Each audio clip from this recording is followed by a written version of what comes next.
Vamos a comenzar con el rezo del Ángelus. El ángel del Señor anunció a María. Y concibió por obra y gracia del Espíritu Santo. Dios te salve María, llena de gracia, el Señor es contigo.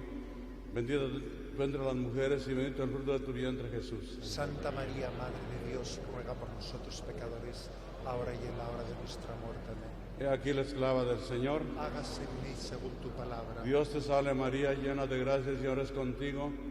Bendita tú entre las mujeres y bendito el fruto de tu vientre, Jesús. Santa María, Madre de Dios, ruega por nosotros pecadores, ahora y en la hora de nuestra muerte. Amén. El Verbo se hizo hombre y habitó entre nosotros. Dios te salve María, llena de gracia, el Señor es contigo. Bendita tú entre las mujeres y bendito el fruto de tu vientre, Jesús. Santa María, Madre de Dios, ruega por nosotros pecadores, ahora y en la hora de nuestra muerte. Amén. Ruega por nosotros, Santa Madre de Dios, para que seamos dignos de alcanzar las promesas de nuestro Señor Jesucristo. Te rogamos, Señor, que infundas tu gracia en nuestras almas, para que los que hemos conocido por el anuncio del ángel, la encarnación de tu Hijo Jesucristo, por su pasión y su cruz lleguemos a la gloria y la resurrección, por el mismo Cristo nuestro Señor. Amén. Gloria al Padre, al Hijo y al Espíritu Santo. Como era en el principio, ahora y siempre, por los siglos de los siglos. Gloria al Padre, al Hijo y al Espíritu Santo. Como era en el principio, ahora y siempre, por los siglos de los siglos. Gloria al Padre, al Hijo y al Espíritu Santo. Como era en el principio, ahora y siempre, por los siglos de los siglos. Dale, Señor, el eterno descanso. Y brille para ellos en la luz. Descansen en paz.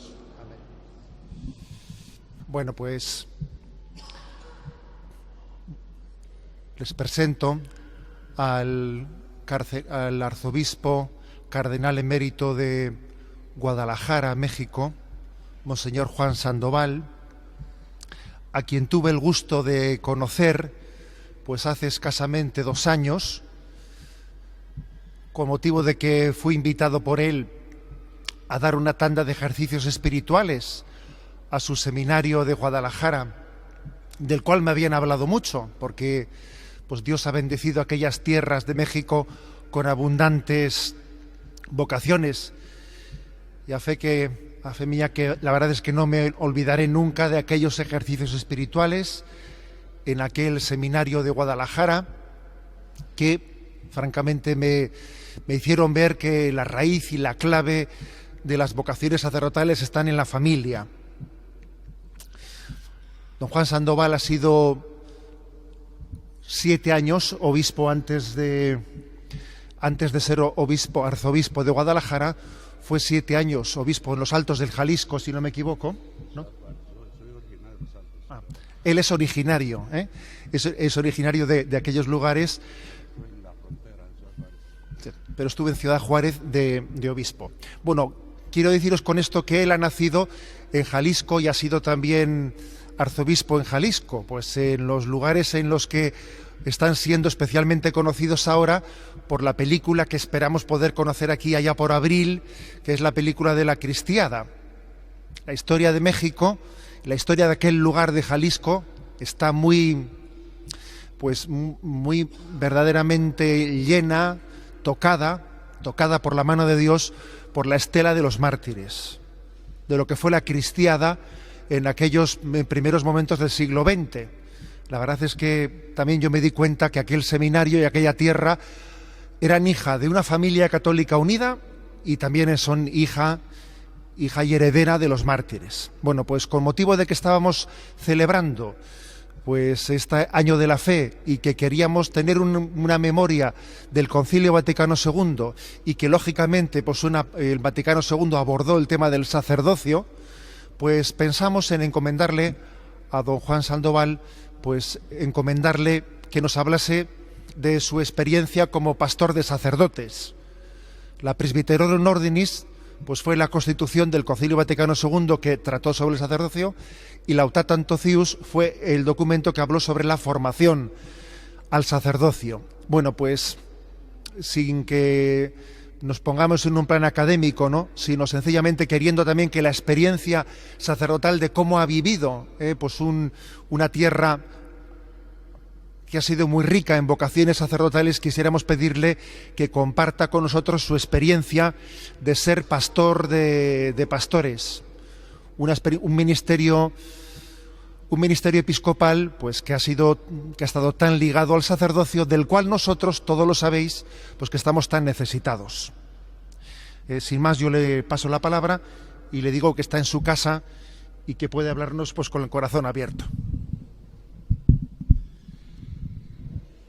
Excelentísimo señor obispo José Ignacio, muy queridos hermanos sacerdotes, hermanas religiosas, muy queridos hermanos todos, no le podía decir que no al señor obispo después de que él fue hasta México a dar una tanda de ejercicios a nuestro seminario.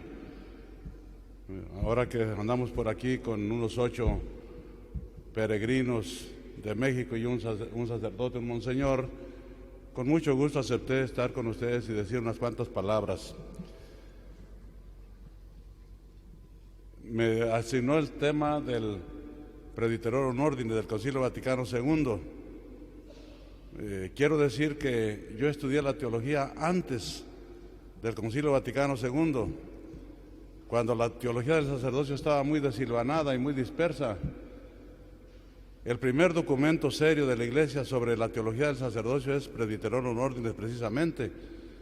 Y entonces cuando salió ese documento, pues pude comparar lo de antes y lo de después y señalar los puntos, diríamos, sobresalientes. La Presbyterorum Ordine tiene 2 grandes partes, el ministerio y la vida. La primera parte es el ministerio de los presbíteros y luego la segunda parte es la vida de los presbíteros. El ministerio de los presbíteros está impostado, como todo el Concilio Vaticano II, en los 3 ministerios de Cristo: profeta, sacerdote y rey. Y en el Antiguo Testamento había esos 3 estamentos. Los sacerdotes, hijos de Aarón, eran por herencia; los reyes, ungidos, también por herencia; y los profetas que levantaba el Señor de acá y de allá para que pusieran en orden, para que metieran al carril a reyes, a sacerdotes y al pueblo. Eran figuras entre los 3 de Cristo: profeta, sacerdote y rey. Y de ahí salen los 3 ministerios de la Iglesia, que no hay otros: predicación de la palabra, profetismo; santificación del que cree con los sacramentos, porque son sacramentos de la fe; y ejercicio de la caridad, que es como se reina en la Iglesia de Dios. Con la caridad, con el amor fraterno, se establece el reino de Dios. En la Constitución sobre la Iglesia, la Lumen Gentium, ahí están los 3 ministerios de la Iglesia, que son los de Cristo. En el documento sobre los obispos, Christus Dominus, los 3 ministerios del obispo son esos 3, y en el de los presbíteros son esos 3, y en la Optata Antocios para formar seminaristas se les debe formar en esas 3 líneas. Y de esas 3 líneas, ¿cuál es la más importante? Las 3 son importantes, pero la primera, en la que hay que más insistir, es la predicación, que no se hace. Nos da miedo predicarle al pueblo, lanzarle con sencillez y valentía la palabra de Dios, pensando que es semilla que no produce fruto.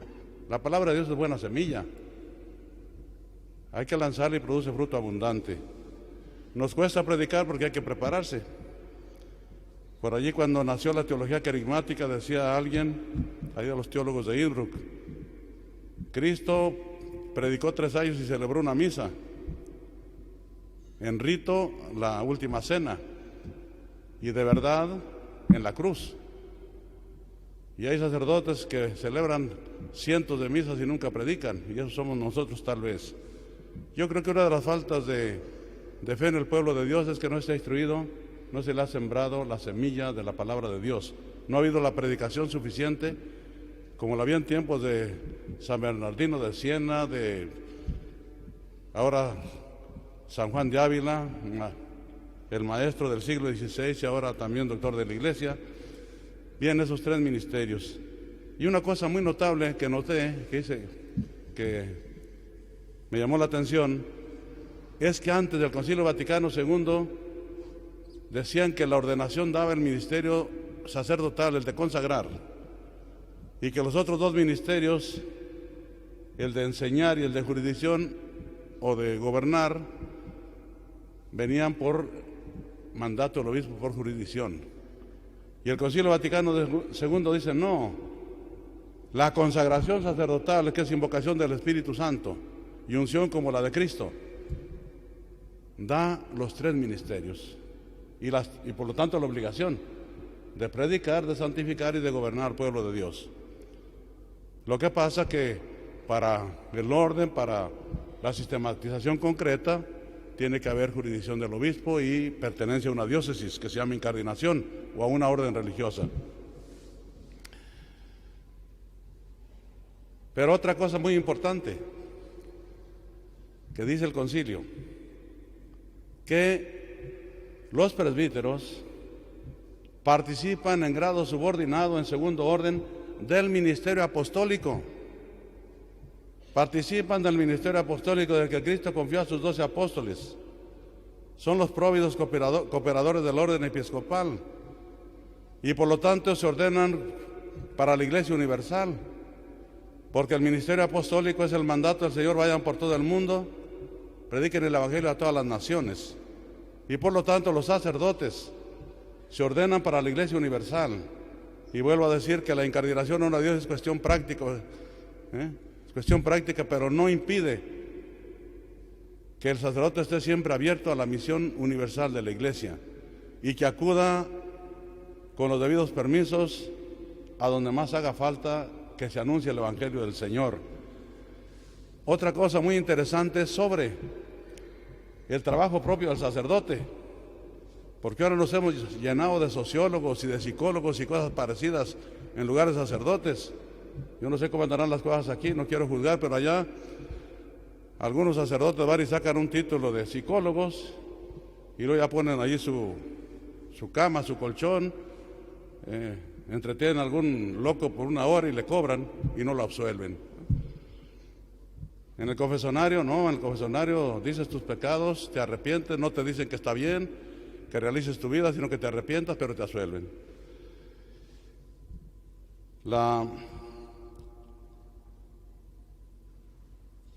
El ministerio propio del sacerdote es la predicación del Evangelio y la santificación del pueblo de Dios, para que ese pueblo de Dios se encargue de santificar el mundo. Ese es el orden. El sacerdote santifica al pueblo de Dios con la palabra y los sacramentos, que es con lo que crece la vida cristiana, con lo que crece la fe, y el pueblo de Dios santifica las realidades terrenas. Cuando estuve yo allá en Ciudad Juárez de obispo, pues había una cosa muy curiosa, era de una diócesis que dicen muy aventajada, muy adelantada, ¿no?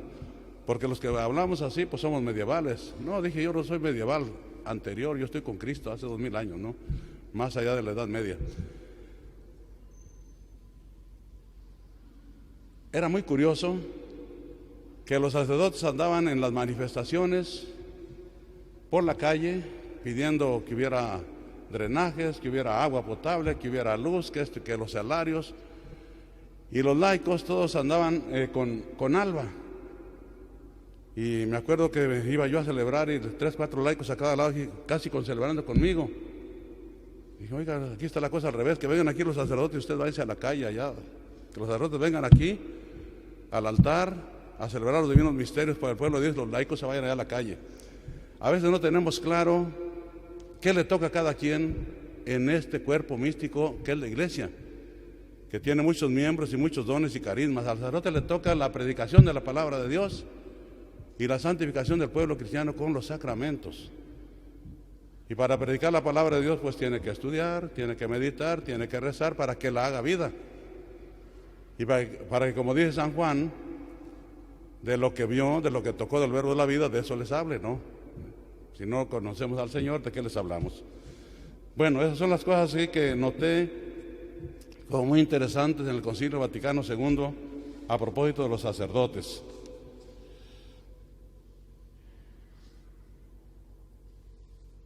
Yo me tocó una vida muy especial, no tuve más que 3 ministerios en los 55 años que llevo casi de ordenado: formador del seminario, de mi seminario que me formó a mí, obispo allá en la frontera unos años, y luego arzobispo de Guadalajara, mi ciudad, mi diócesis, al cuidado de mi seminario. Fueron 3 ministerios Durante 27 años fui formador del seminario. Comencé por padre espiritual, prefecto, maestro de filosofía, maestro de teología, luego rector por 17 años. Y después, cuando volví de obispo, en casi 18 años que estuve al frente, tuve la suerte de cuidar mucho el seminario, porque es la niña de los ojos del obispo, y de ordenar cerca de 600 sacerdotes. En esos 18 años, cerca de 600 sacerdotes. La mitad del clero de Guadalajara, pues los ordené yo. Y muchos de ellos fueron mis compañeros, fueron mis alumnos. Eso facilitó mucho, pues, allí el ejercicio del ministerio episcopal. Una pregunta. Cuando hay vocaciones, ¿por qué hay vocaciones? Y cuando no hay vocaciones, ¿por qué no hay vocaciones? ¿Por qué hay vocaciones? Yo pienso que los factores para que una vocación son, en primer lugar, la oración. En primer lugar, la oración, porque es la palabra del Señor. La mies es mucha, los obreros pocos. Ruéguenle, pídanle al Señor de la mies que mande de trabajadores a sus campos. No, primero.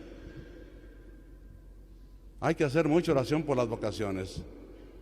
Y allá en nuestra diócesis de Guadalajara tenemos costumbre, alentada por los obispos, mis antecesores, que amaron mucho el seminario, de fomentar mucho la oración por las vocaciones.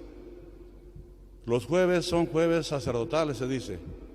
Hay hora santa todos los jueves y se pide por la santificación de los sacerdotes y las vocaciones sacerdotales. Y se le ruega al Señor una y otra vez. Y cuando hay ese silencio de oración después de la comunión, para reposar ese alimento, como decía el beato Juan de Ávila, o San Juan de Ávila, no falta alguna persona de la misma gente, o la monitora o el monitor, que dirigen la oración por las vocaciones, una oración a Cristo sumo y eterno sacerdote, después de la comunión, para pedir que nos mande sacerdotes santos, sacerdotes según su corazón. De manera que lo primero que se ocurre cuando faltan vocaciones es pedirlas al Señor, pedir, y el Señor va a escuchar. Esa oración no puede caer en el vacío. Dios siempre nos da cosas buenas si se las pedimos, así está prometido por Cristo. Luego, la familia. La familia es factor fundamental para las vocaciones, porque es la que educa cristianamente. Realmente la que educa cristianamente es la familia. Si la familia no educa, la iglesia no puede educar, porque los hijos no se acercan. ¿Quién acerca a los hijos a la iglesia? Pues la familia. Y la familia puede educar de una manera más profunda. Yo siempre les dije allá a los padres de familia, ustedes no son teólogos ni saben gran qué de catecismo, pero con que le enseñen rudimentariamente que hay un Dios amoroso, que es Padre nuestro y que hay salvación, que hay cielo, con eso lo están acercando al Señor. Cosas así tan sencillas que la familia mete mucho en el corazón. Allá estamos llenos de sectas. Estamos al lado de Estados Unidos y hay muchas sectas electrónicas que tienen una mercadotecnia bárbara para su propaganda. Y a veces el fiel cristiano católico, el único argumento que le queda para echar para afuera al protestante que va a fastidiarlo a su casa es decirle, mi madre me dijo esto, o esto me enseñaron mis padres y yo aquí me quedo. Ahí está, con la fe de sus padres. La familia no da la vocación, no, la vocación la da Dios, pero tampoco la debe impedir. Porque la familia, el padre, la madre no son dueños del destino de su hijo. No son dueños del destino de su hijo. Tienen que respetar a ese ser humano único que Dios trajo al mundo a través de ellos y que Dios le marque su destino. Tus hijos no son tus hijos, son flechas que salen de tu arco y llevan una dirección a su propio blanco. Es un poeta hindú. Entonces la familia debe respetar la vocación de sus hijos. Y las familias que se llaman cristianas, pues deben serlo de verdad. Y si una familia le niega a Dios una vocación, es muy cristiana. ¿Tiene cara y vergüenza de venir luego a comulgar si le negó al Señor uno de sus hijos o de sus hijas? Hay una oración muy bonita, creo que es de San Ignacio. Y yo alguna vez se los dije por allí en regaño a algunas personas. Después de la comunión dices: tomad, Señor, recibir toda mi libertad, toda mi memoria, mi entendimiento, toda mi voluntad. Y a la hora de la hora nada. Te pide Dios un hijo y le dices que no. Y le dices que no por miras humanas. Porque allí no ganan mucho dinero, porque ahí no hay prestigio, porque ahí no va a hacer carrera, porque te va a dejar solo en tu ancianidad, y eso es falso. La experiencia de tantos años que tengo yo de formador o de obispo es que los padres de familia acabaron siempre con su hijo sacerdote. Él fue el que cuidó de ellos y los llenó de consuelo y de alegría, y además de los auxilios espirituales, ¿no? Tú le das algo a Dios y Dios no se va a quedar con él. Entonces, con nosotros hay familias que estiman mucho tener un hijo sacerdote, lo estiman mucho, lo ven como una bendición de Dios, lo anhelan, lo desean. Y también hay algunas que se oponen, también las hay. Yo tuve muchachos en el seminario desconocidos por sus padres, que le dijo al papá: si es para otra cosa, aquí yo te sostengo. Dime dónde quieres estudiar, aquí o en el extranjero. Pero si te metes de cura, no cuentes conmigo. Y el muchacho, siguiendo su vocación y con mucha decisión, dijo: bueno, pues me voy al seminario y gracias. Y por muchos años no contaban con su padre. Esas son experiencias que yo tuve. En Guadalajara tenemos algo también muy especial, que son nuestros santos mártires. El seminario de Guadalajara tiene 16 santos canonizados, mártires, que fueron alumnos del seminario a principios del siglo XX. Y luego 2, 3 beatos que van camino de ser también canonizados. Ustedes tuvieron una persecución terrible del 36 al 39. Nosotros la tuvimos exactamente 10 años antes, sangrienta, del 26 al 29. ¿Y cuál fue la razón? La razón de allá de aquella persecución nuestra fue que en el 1917 se hizo la tercera constitución del país. Terrible. Que si se ponía en práctica no podría vivir la iglesia, no podría vivir la iglesia. Y entonces los primeros presidentes, Carranza, Obregón, etcétera, no la pusieron en práctica. Dijeron: esto no se puede poner en práctica porque todo el pueblo es en su mayoría católico, esa fe que ustedes nos llevaron hace 500 años. Pero llegó Calles, que era un individuo protestante y del norte de México, poco evangelizado, y seguramente con consigna de los del mandil, y entonces dijo: no, vamos a poner en práctica esa constitución. E hizo la ley Calles, formuló la ley Calles, que penaba incluso la existencia de religiosos, de religiosas o de seminarios. Sencillamente no le dejaba a la iglesia ningún respiro. Los obispos protestaron,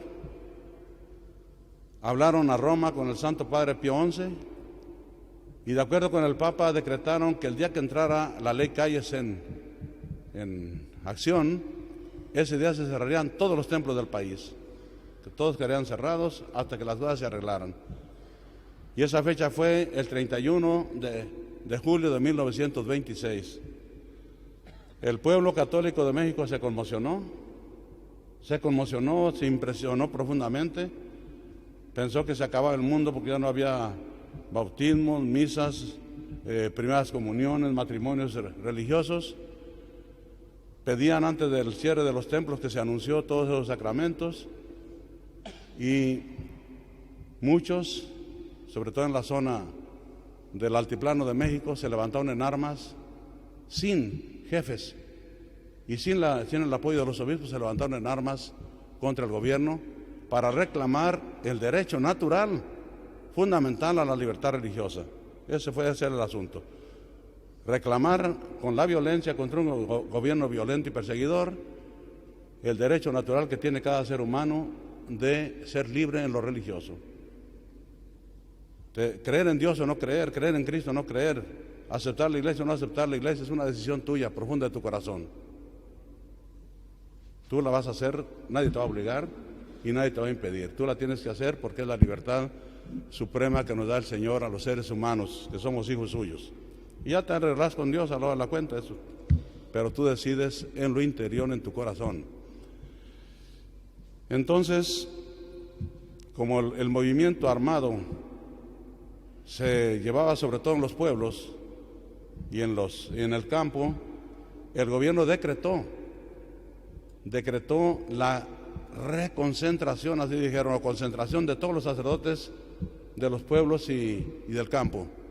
Tenían que irse por ley a la ciudad, a vivir en la ciudad. Y muchos se fueron a la ciudad. Ahí pasaron los 3-4 años en Guadalajara, en México, en León, o se fueron a Estados Unidos. Y después de la tormenta volvieron muy a gusto.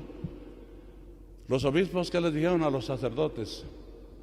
El gobierno manda esto, pero ustedes sabrán. Y muchos sacerdotes dijeron, el buen pastor no abandona sus ovejas. Se quedaron donde estaban, se quedaron con su pueblo. Y varios obispos se quedaron también escondidos, pastoreando a su rebaño, escondidos aquí y allá, escapándose de la muerte. Nuestros mártires fueron los sacerdotes de pueblo. En los mártires de México no hay monseñores, ni canónigos, ni cosa parecida. Son párrocos y vicarios de pueblo, que se quedaron con sus ovejas cuando la tormenta, que no las abandonaron. Ahí les sorprendió la muerte, ahí en cuanto los agarraron, los martirizaron, los mataron, los colgaron, hicieron lo que hicieron con ellos y dejaron una estela maravillosa, un ejemplo extraordinario de amor a Cristo nuestro Señor. El Seminario de Guadalajara cuenta con 16 santos en los altares que fueron alumnos de ese seminario, y ahí los tenemos en el jardín, ahí sus nombres para a ver si los alumnos de ahora pues se mueven algo.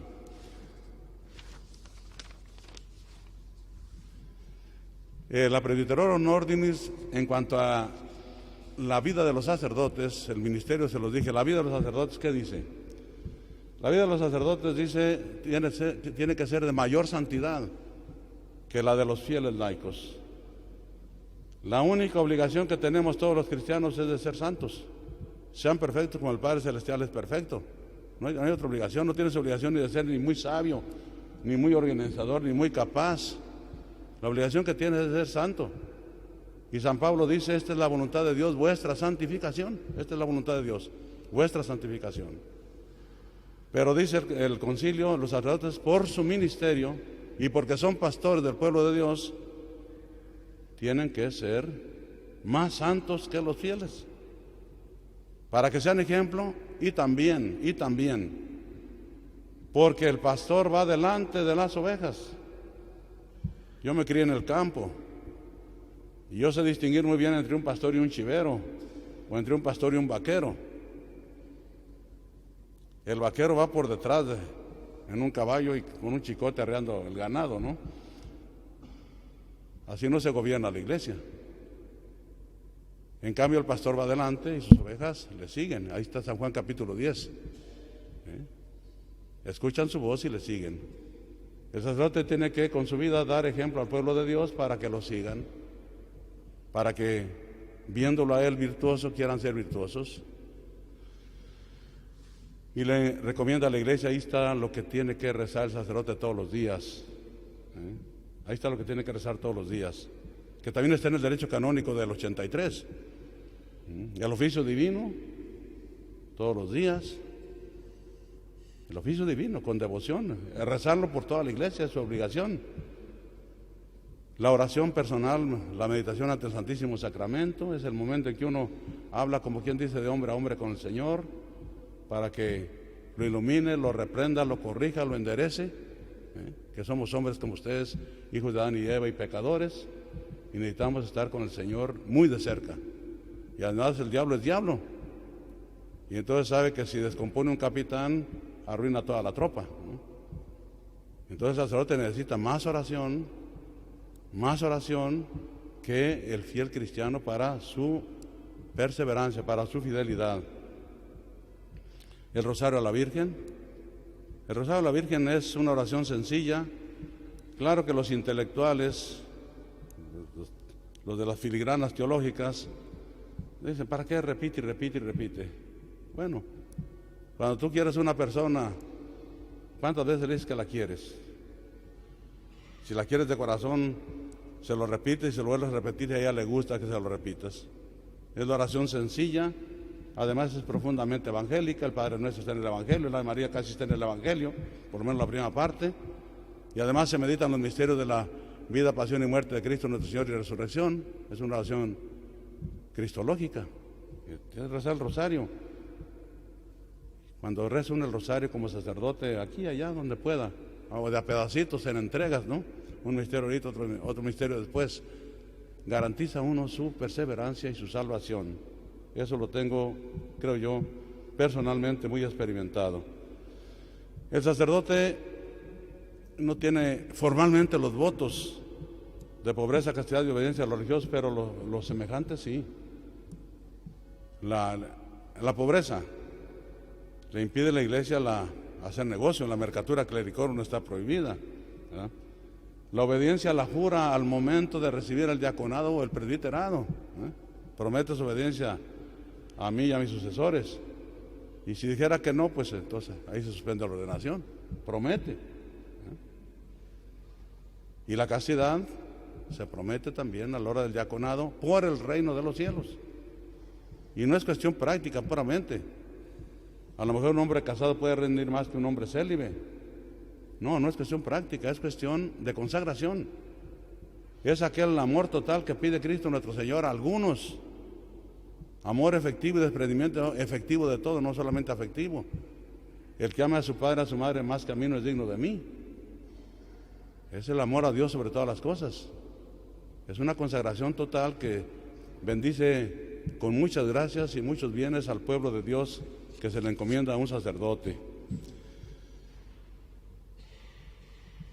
Una vocación. ¿Qué elementos tiene una vocación? Bueno, a lo mejor lo estoy enfadando, ¿no? ¿Qué elementos tiene una vocación?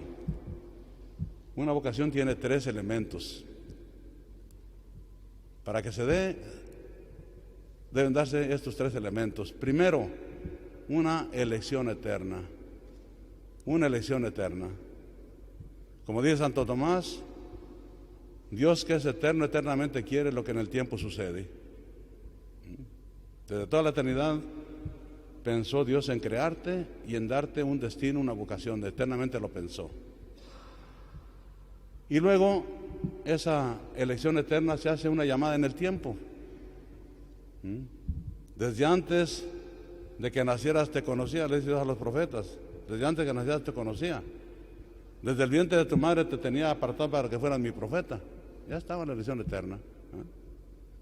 Y luego una llamada en el tiempo. A los profetas los llamó el Señor. Anda, dile a mi pueblo esto y aquello. No, yo no quiero. No, si vas a ir, ¿cómo que no vas a ir? Jeremías, soy un muchacho, no sé hablar. Tú no tengas miedo, yo estoy contigo. A Isaías, en aquella visión en el templo. Oye, Señor, yo soy un hombre de labios impuros, no te preocupes. Traigan un tizón y quémelo los labios para que se los purifiquen. Y puedas hablarle a mi pueblo y decirle mis palabras. San Pablo, el que me tenía, yo fui perseguidor de la iglesia, pero el que me tenía destinado del seno de mi madre, me llamó. Una llamada en el tiempo. El Señor llamó a los apóstoles de uno por uno, vengan, los haré pescadores de hombres. Se fueron en pos de Él, lo siguieron y fueron sus colaboradores extraordinarios. Una llamada en el tiempo y luego, pues la libertad es el tercer elemento. Dios te llama, pero no te obliga, te deja libre. Y en el Evangelio hay estos ejemplos maravillosos de respuesta rápida. San Lucas capítulo 5, aquellos 4 pescadores, Andrés y sus hermanos Simón Pedro, Santiago y Juan, tristes, remendando las redes en la mañana. El Señor les dio una pesca milagrosa y les dijo, vénganse, los voy a hacer pescadores de hombres. Y con mucha sencillez dice el Evangelio, ellos dejándolo todo lo siguieron, así como si no hubiera pasado nada. Allí mismo en Cafarnaún estaba un aduanero bien colocado, Mateo. Pasó el Señor y dijo, oye, sígueme. Y Mateo se sintió liberado del peso de aquel cargo inmundo que tenía, porque lo consideraban traidor a su pueblo, porque les cobraba a los judíos para pagarle al poder romano. Y entonces le hizo un banquete a Cristo de gratitud y despedida con los otros aduaneros, alegre y feliz por su vocación. Y hay una vocación que no se realizó, la del joven rico. Era bueno, pero tenía su corazón apegado a las riquezas. Y el Señor le dijo: una cosa te falta. ¿Quieres ser perfecto? Vende lo que tienes, dalo a los pobres, ven y sígueme, y tendrás un tesoro en el reino de los cielos. Y no quiso. Agachó la cabeza, se volvió y se fue triste. ¿Cómo se llamaba? ¿Qué pasó con él? ¿Qué fue de su destino? ¿Quién sabe?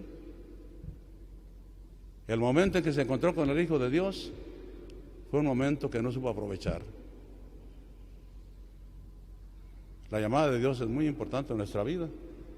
Cuando el Señor llama, pues hay que decirle: Señor, aquí estoy. Y llama, tu siervo te escucha. Son los tres elementos de toda vocación, sacerdotal o cristiana o religiosa: la elección divina, la llamada en el tiempo.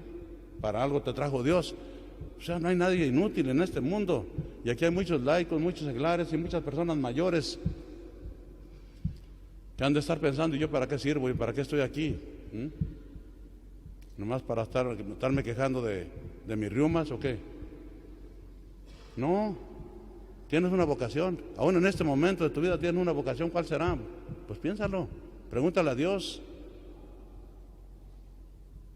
La oración, ofrecer tus dolores, tus sacrificios, ofrecerlos.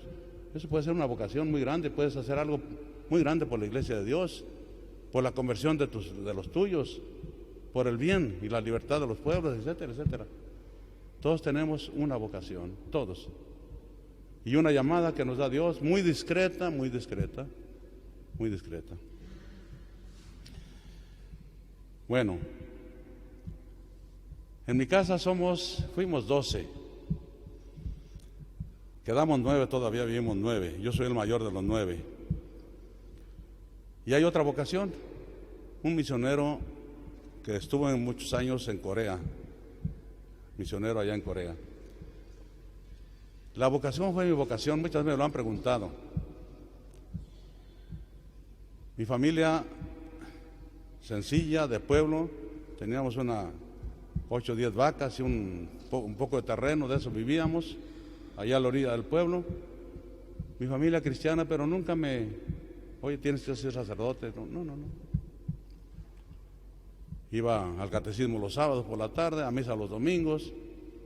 Algunas veces hice los viernes primero de niño. Se rezaba el rosario todos los días en la noche antes de dormir. Allí los 2 primeros misterios hincados, los otros 3 sentados, y la letanía en cruz, hincados y con los brazos en cruz. Y si no dormíamos, ya había nuestra madre despertarnos, ¿no? Con un torniquete en el brazo nos despertaba fácilmente. Cuando terminé la escuela primaria, tenía 12 años, un seminarista que tenía 14 años y ya 2 años de seminario, en el seminario menor, se me arrimó y me dijo: oye, vamos al seminario. ¿Y allí qué? Dijo: allí se aprenden muchas cosas y se juega mucho. Y dije: bueno, si se juega mucho, de ahí soy yo. Sí me voy. Sí, se fue. Vamos pues al seminario a jugar. Y él me ayudó a arreglar mis papeles, que acta de nacimiento, de confirmación, de matrimonio de mis padres y calificaciones de la escuela. Y él me llevó al seminario de Guadalajara, la primera vez que salí de mi pueblo. Al poco tiempo se salió él. Hace 6 años le celebré su misa de difuntos, ya se murió, dejó familia, y yo seguí en el seminario.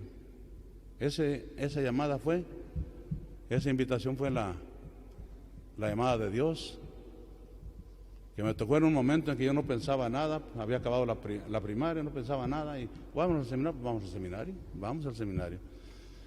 La vocación de mi hermano es más divertida. Él es 3 años menor que yo, digo, menos viejo que yo. Cuando salíamos a vacaciones a nuestra casa, nos daban una alcancía de barro a cada seminarista para pedir para las misiones. Y a mí me daba mucha vergüenza pedir, y allí la dejaba. Y él, que estaba más chico que yo, salía por la calle y él pedía, y ya llevaba yo 10, 12 pesos, que no era nada, los que me juntaba eso llevaba yo al seminario. Alguna vez mi padre me dijo, ahí está tu alcancía, ¿por qué no vas a pedir? No, pues me da vergüenza. Dijo, no es para ti, tú pídele, no es para ti. Pues es que a veces me maltratan, los centavos recógelos, las maltratadas devuélveselas. Consejo de mi padre, que era así, gente muy de campo. Pero mi hermano recogía esa limosna. Cuando estaba yo ya estudiando en Roma, me escribió una carta, dice, ya estoy yo en el seminario de misiones. Él se fue de la casa a los 15 años a vagar por el mundo. Y me decía, huyendo de la vocación, porque desde que yo colectaba para las misiones, oí una voz que me decía, tienes que ser misionero, tú tienes que ser misionero. Y yo decía que no, y yo decía que no. Cuando tenía 18 años y estaba por allá en Tijuana, en la frontera, con un pequeño negocio, ya no aguantó aquella voz interior que decía, tú tienes que ser misionero. Vendió su negocito, fue con los misioneros de Guadalupe, lo aceptaron, y a los pocos años se ordenó sacerdote y a Corea, a hacer una gran obra ya de misión. La vocación es un don de Dios. Cuando Dios te llama y te quiere para algo, pues Él a veces insiste hasta que logra que uno le responda. Por último, cuando no hay vocaciones, uno tiene que preguntarse, ¿será que Dios no llama? ¿Será que Dios no llama? No creo. Yo creo que Dios siempre llama. Yo creo que Dios vela por su iglesia y quiere la salvación de una manera eficaz. La iglesia, como dice la Lumen Gentium, es obra de la Trinidad, es obra de Dios. Entonces Dios tiene que ver por su iglesia y tiene que llamar. Yo creo que Dios sí llama, y Dios puede llamar aquí y allá, y a veces de muchachos cuando vieron la vagancia puede sacar un santo, de las piedras puede sacar hijos de Abraham, como también puede llamar de familias muy cristianas, de donde quiera puede llamar Dios. Yo creo que en Dios no está la falta. ¿Será que el llamado no responde? Eso sí puede ser. Eso sí puede ser. Si está empeñado en 1000 cosas, si su fe es muy débil, poco instruida, pues ¿cómo va a escuchar la llamada de Dios? Si está enredado en muchos afanes humanos y con miras puramente terrenas y no piensa en un más allá, si uno no piensa en la inmortalidad del alma, en la existencia de Dios, en el cielo y en el infierno, no tiene sentido, todo esto no tiene sentido, porque Cristo pues no vino para arreglar la situación terrena, para eso no vino. A los judíos allí los dejó en manos de los romanos, como estaban antes que Él llegara, tal cual. Yo siempre he dicho que Cristo vino para 2 cosas, para borrar nuestros pecados con su pasión y muerte, y para darnos esperanza de vida eterna con su resurrección. Ese es el mensaje fundamental del cristianismo: Cristo muerto y resucitado para perdón de nuestros pecados y para esperanza cierta de una vida eterna.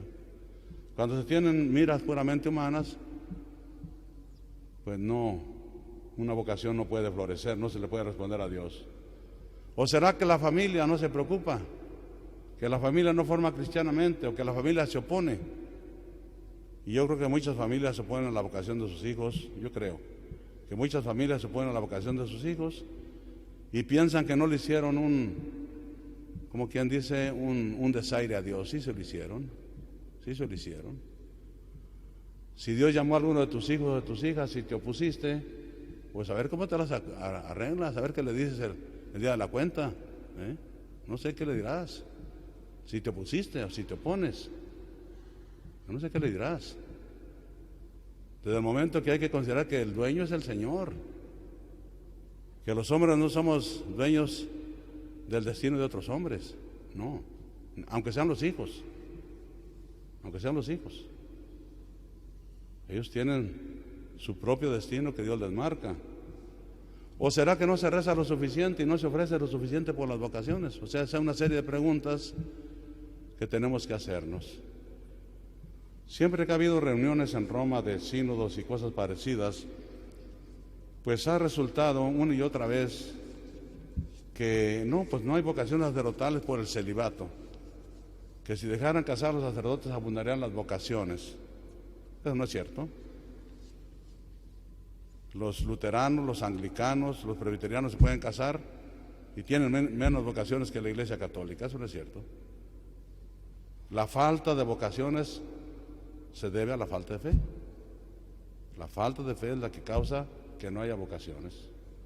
Y cuando se trata del sacerdocio usurado, que esa sería la solución,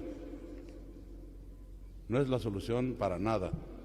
Los orientales, ortodoxos separados de la Iglesia, tienen, y algunos también ortodoxos católicos tienen matrimonio.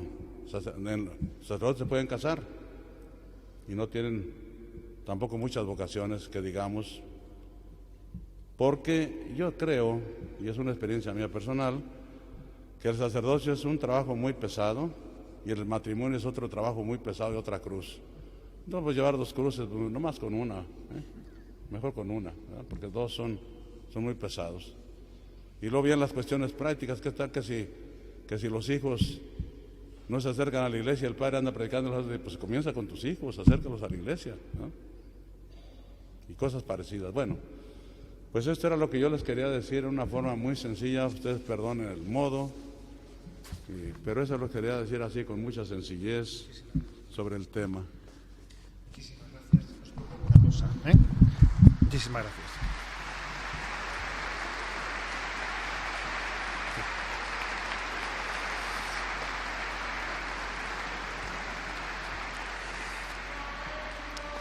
Yo os propongo una cosa.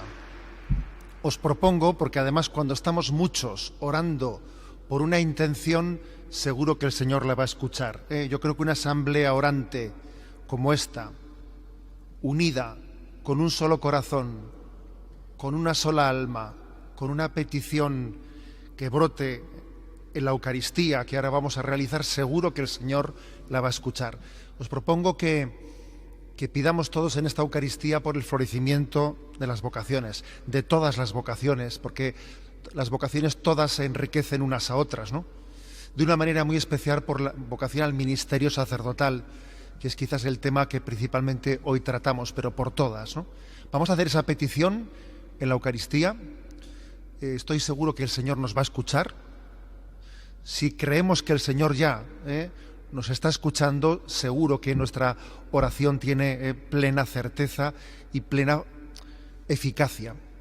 Bueno, y además luego yo le pediría al señor cardenal que en el momento de la acción de gracias nos recite una oración que él antes en la comida me la ha recitado, una oración que los guadalajanos pues allí suelen recitar pidiendo vocaciones, y hay que reconocer que el Señor les escucha mucho.